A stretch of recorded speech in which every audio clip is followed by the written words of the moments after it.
FSN Radio. It's all about what's next. Go to financialsurvivalnetwork.com and sign up for your free weekly newsletter. You'll also get 3 free reports. The Financial Survival Network.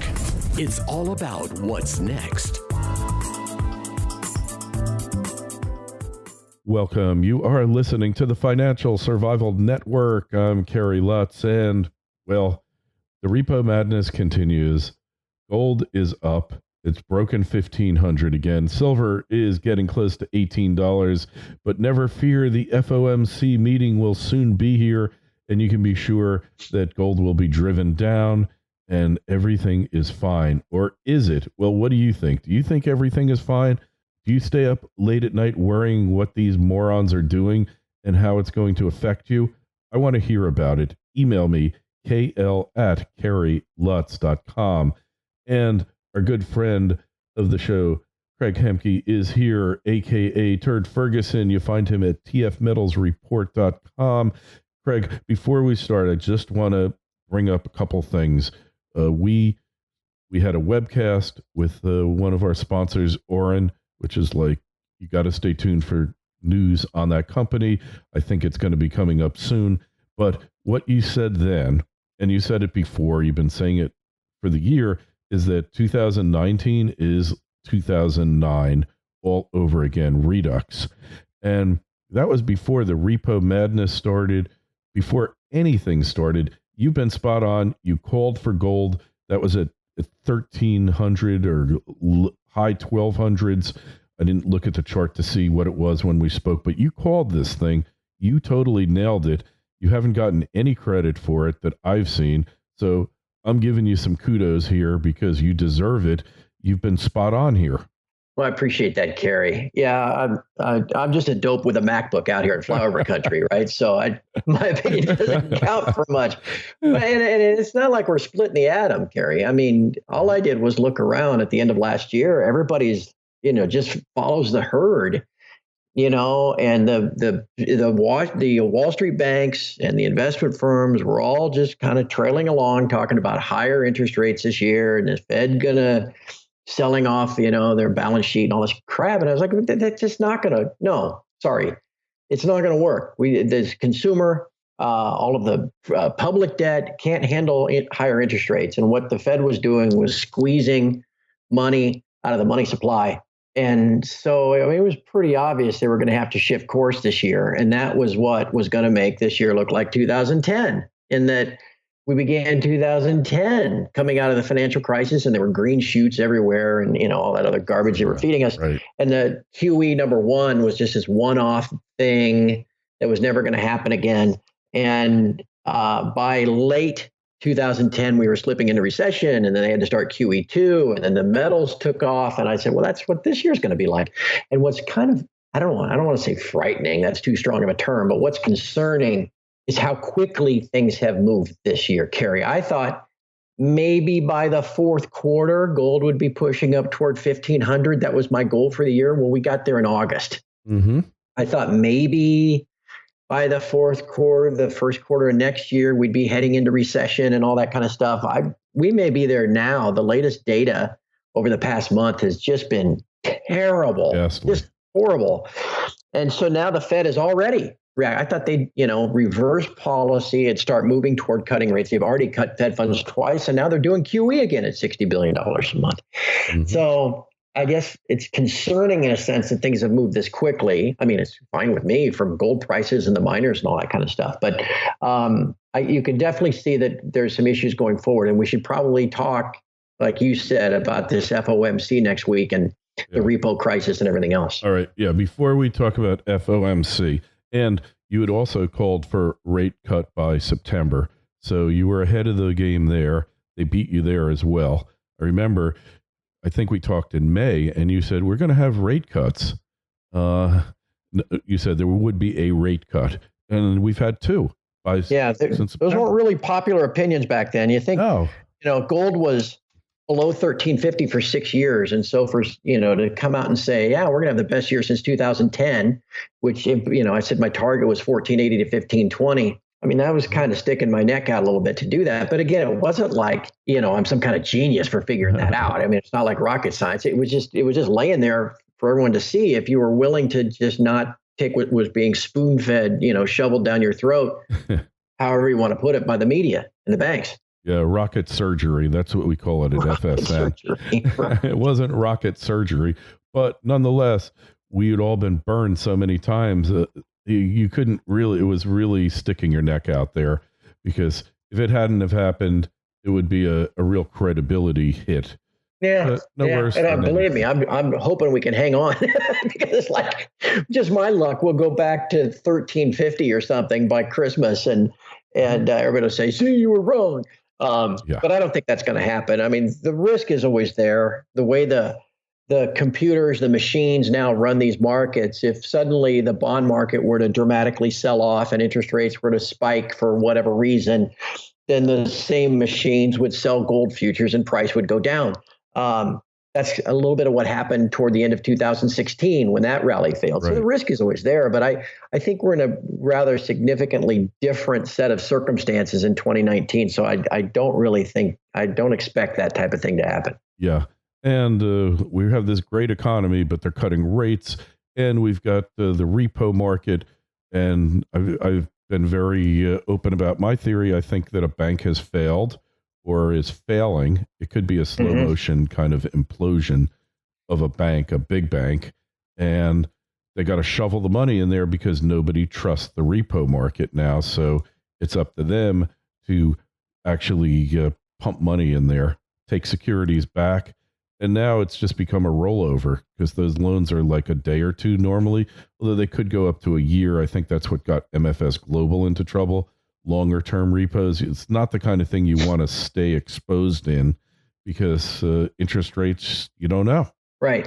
And for people, you might have heard, people listening to us have maybe read about this repo market, and they think, what does this mean? Why is this important? I don't understand.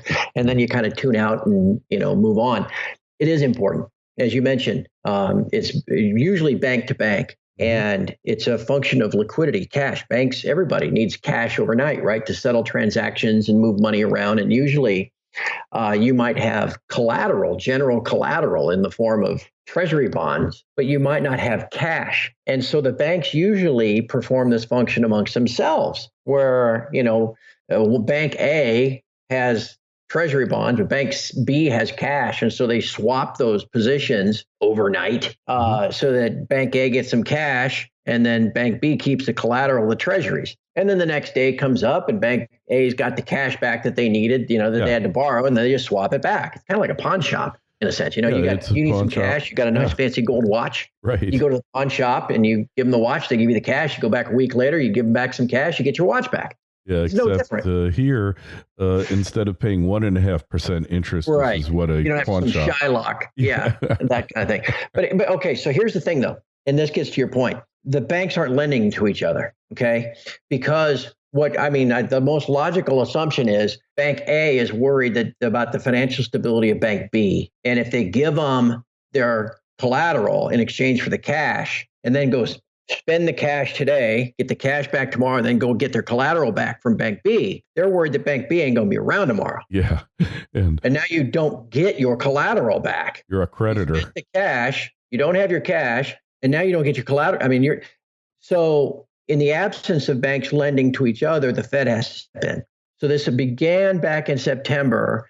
The excuses that were given by these very same bankers and their investment banks was, it just has to do with, banks being short of cash. It's the end of the quarter and that kind of stuff. Well, now here we are, October 24th. It's not the end of the quarter anymore. And it's getting worse. When the Fed first opened these facilities, they initially set it up, I don't know, what was $50 billion is what it was going to be, total. Then it went up to $75 billion total. And now yesterday they've raised it to $120 billion. So that's a 60% increase from 75 to 120. It's not going away, and it's getting worse. And again, the most likely cause is not just simply a shrinkage of the money supply in these banks that act as primary dealers supporting the treasury auctions or short on cash. Again, a most likely cause is maybe a bank, Deutsche Bank, maybe is low on cash, and them as a cog in the system, nobody wants to deal with them. Maybe it's a bank, JP Morgan. Who knows? But there's a problem, and that's what they're attempting to cover up, and it's getting worse, not better. This is something that needs to be watched. What I hope we'll see about this, but at next week's FOMC meeting, there's going to be another press conference with Chairman Powell. People ought to watch that. It'll be 2:30 in the afternoon next Wednesday. I don't, all these Leisman at CNBC, and the Bloomberg and the Reuters people, they're all sycophants, and they all want to make sure they're invited to the next press conference. So who knows if they'll actually ask any, challenging questions, but somebody should say, wait a second, Chairman Powell, at the last FOMC meeting, you sat here and said, we've now found a new neutral rate and everything's hunky-dory and you're just going to be data dependent going forward and all that stuff. And now in just the last month, you've opened up, $120 billion a day repos facilities, and you've restarted QE for $60 billion a month. What the heck's going on here? Yeah. And we'll see if anybody asks that question or not. Yeah, I'd like to hear the answer to it. Maybe there'll be somebody there who's guilty of practicing journalism at the press conference, but I certainly would not bet on it. That's right. For sure. Right. You remember that Pedro da Costa guy? I mean, he's kind of a jerk. I remember I got banned by him on Twitter for arguing with him once about like illegal immigration or something. Mm-hmm. Yeah, well. He worked for the Wall Street Journal, maybe still does.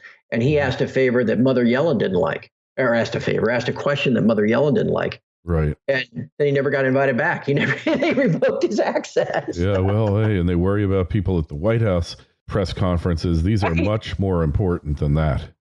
Right. So we'll see what happens, but it'll be interesting, very interesting next week to see what the Fed has to say with their headlines that they put out next Wednesday, and then to see how Powell manages his way through his press conference. But notice, I want everybody to notice, when you watch that press conference, I can tell you right now, almost a week in advance, he won't be wearing a necktie that's in a shade of purple. Yeah. He always does. It's not as if he doesn't have any other neckties, but whenever he has a public appearance, he always wears a purple necktie, which is the same reason why Hillary Clinton came out to concede the election, donned in purple, and Bill had a purple tie, and Mother always used to wear a purple pantsuit when she'd have these press conferences. They're all neutral, They're all in the center, Carrie. Just watch. Powell will have on purple necktie next week. Okay, purple necktie. I wonder what it means, if it's a symbol. It is. Anybody can go on Google. It's a movement. It's a sign. It's a whatever of the center, right? Yeah. A third way between the red and the blue. And Powell showing his alleged neutrality, apoliticalness, if you will, will always wear a purple necktie. Just watch. It'll either be a dark purple or kind of a lighter purple, but it'll be purple. Oh, so it's the third way, huh? Right. So what are you thinking? Are we going to have a rally, fourth quarter rally in precious metals, or are they going to try to suppress it? FSN Radio. It's all about what's next. Today's show is brought to you by U.S. Gold Corp. U.S. Gold Corp is a U.S.-focused gold exploration and development company advancing high-potential projects in Wyoming and Nevada. U.S. Gold Corp has consolidated a district on Nevada's productive Cortex Trend and is advancing the Copper King project towards production in Wyoming. Led by a team of prolific company builders and renowned explorers, including Dave Mathewson, who is directly responsible for several major Nevada gold discoveries. U.S. Gold Corp is well-capitalized and has an extremely tight share structure with less than 20 million shares outstanding and trades on the NASDAQ, a major exchange under the ticker symbol USAU. To learn more, go to usgoldcorp.gold. That's usgoldcorp.gold. The Financial Survival Network. It's all about what's next. It is a constant battle against the banks because price is determined by the trading of futures contracts. The supply and demand of said futures contracts is either dependent upon how much hedge funds and the like want gold exposure and how much the banks are willing to give it to them. And right now, the banks are actively creating new gold contracts from thin air, kind of like QE, and selling them to the specs. It puts them in great risk, puts these banks in great risk because technically they're on the hook to deliver, hundreds and hundreds of tons of gold Yeah. but no one ever forces them to do it. And so they just issue the contracts, wait for the price to turn over, and then when the specs start to sell, then they buy them back and retire the shorts and put the open interest back and all that kind of stuff. Well, open interest at almost record levels already. So what we need is a good old-fashioned crisis or a good old-fashioned awakening of people to go, around the world to go, wait a second. Things are really messed up here. And the central banks are out, they're just flying by the seats of their pants, and they're going to do everything they can to keep the plate spinning. I got to get me some gold. And in all its forms, whether it's futures contracts or ETFs or mining shares or unallocated accounts or physical metal that you keep in your safe, I better get some gold. And when that happens, the banks will be put on their heels. We're already seeing, Kerry, gold prices at new all-time highs in something like 70 other national currencies. It just isn't at an all-time high in dollar prices yet. It will be. Whether it's later this year or next, it doesn't really matter much. If it matters in the sense that, again, we're not splitting the atom here. If you can see all this stuff coming, then the fact that price is yet to go to new all-time highs in dollar terms gives people a chance to get their hands on some.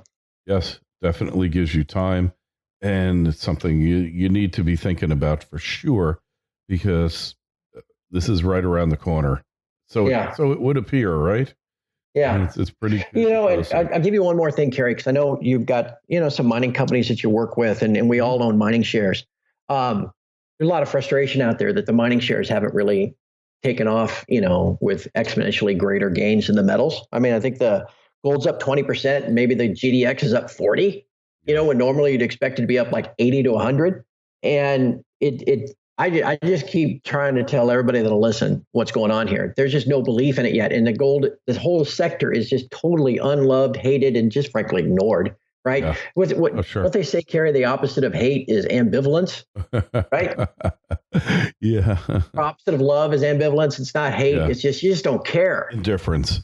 Yeah. You just don't care. And nobody cares. No hedge fund manager, no equity manager, no institutional, no pension fund. Nobody cares. Nobody has any gold. Nobody has any mining shares. Yeah. Nobody cares. Lowest percentage asset allocation to the sector maybe ever last year. Well, here's the thing. As we speak here on the 24th, this morning, Agnico Eagle, big major producing company. Did you see their earnings, Kerry? I did not, I confess. They're the first of the majors to produce.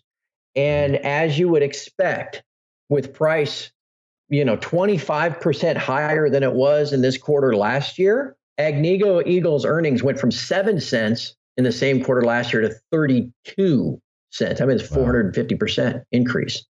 Okay, that gets people's attention. Now, one fly-by-night quarter of all these producing mining companies, price goes back down, no one's going to care. But if we stay here, and if price, God forbid, goes up another 10% to 1,600, oh my God, we start getting earnings reports in January, that are showing these, huge gains again. All of a sudden, your run-of-the-mill hedge fund manager who's always trying to find whatever the hot sector is so he can make his 2 and 20. All of a sudden, there's going to be a floodgate of cash coming into the sector. That obviously hasn't happened yet, but the longer price stays here, we get another quarter or two behind us with just exploding earnings. We get the Wall Street Journal Investors Business Daily on New Year's Eve to print that the mining sector, the precious metal sector, was the top performing sector of 2019. All of a sudden, there's going to be a lot of cash flowing into our sector, chasing what's really a finite amount of investments. And things are going to move fast. And so, would it be nice to see new highs for the year later this year? Yeah, sure. Makes everybody feel good.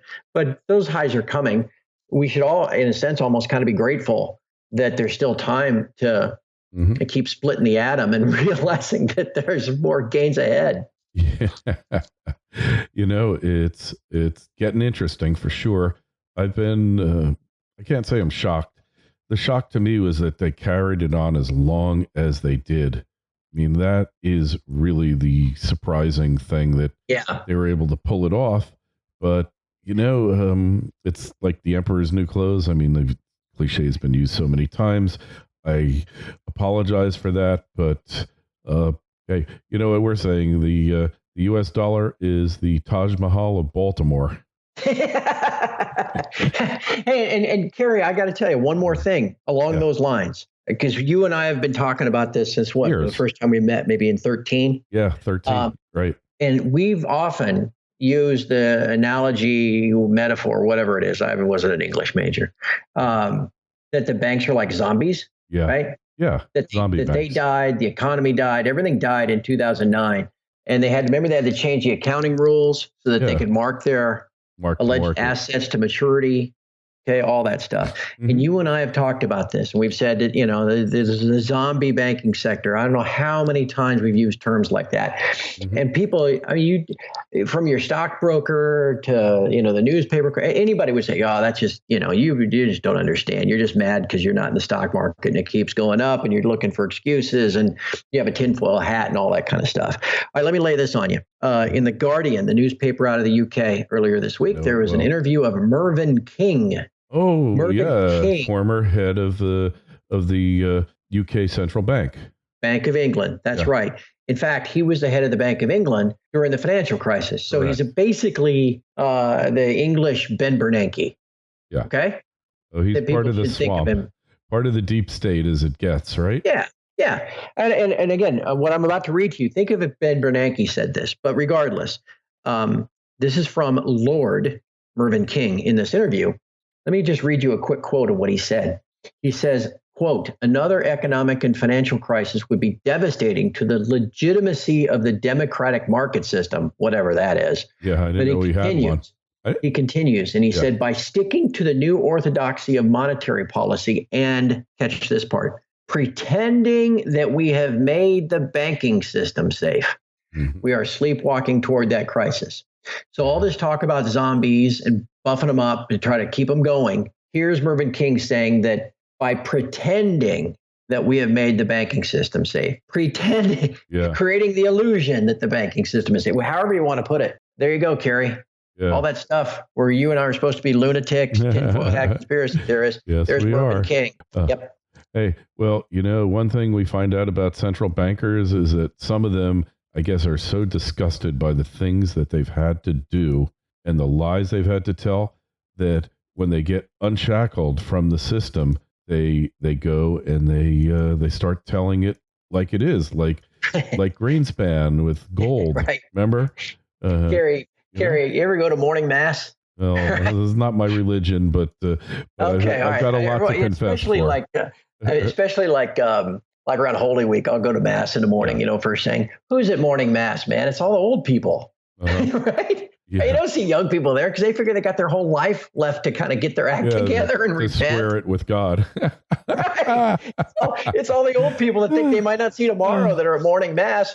That's what all these central bankers are doing, man. Once they get out of the system, they feel like they got to repent and clear their. It's like Bart Chilton, right? Yeah. In his last interview, when he knew he was dying, his last public interview, he finally admits to all the stuff that J.P. Morgan did to the silver market. Anyway, maybe that's a bad metaphor, but that's kind of what came to mind when you mentioned it. I think you get to a point in life where you have less days ahead of you than behind, and the days become more important. And I think there's a desire in any normal, non-sociopathic personality to make things right. I mean, I just got an email from an ex-girlfriend apologizing for all this stuff that she said to me. And I was like, I didn't really care. She said, I'm saying this for me, not for you. And that's what these guys are like. It's like, hey, I've forgotten about it. One time, I guess an old associate of mine from high school was probably in a 12-step program. And I get a email on Facebook, I'm sorry that I sucker punched you in 11th grade. It's been bothering me ever since, and I feel really bad about it, and you could forgive me or not. And I said, hey, Nikki, I sent him back a thing. I said, thanks for the apology. I've actually moved on from there. My life's okay. You didn't have any lasting effect, so you can chalk that one up. I didn't realize at first that it was a 12-step kind of thing to make amends. Somebody mentioned it to me when I was telling them about it, and I was like, oh, that's what that's about. So we need a 12-step program for central bankers, and I think it's got to start with "Forgive me, Father, for I have sinned," over and over and over again. We'll see if that's how Chairman Powell begins things next Wednesday. Yeah. All right. Well, we're going to watch out for next Wednesday. We're going to have you on again soon. tfmetalsreport.com. Go sign up there. It's like $1 a month or something. It's like the cheapest subscription on the planet. Sign up for it. Craig's got to keep the lights on. And check us out, financialsurvivalnetwork.com. Sign up for our newsletter. Craig, we will catch up with you again, and let's break out the popcorn. Let's do it. All the best, my friend. Thanks for the time. FSN Radio. It's all about what's next. Go to financialsurvivalnetwork.com and sign up for your free weekly newsletter. You'll also get 3 free reports. The Financial Survival Network. It's all about what's next.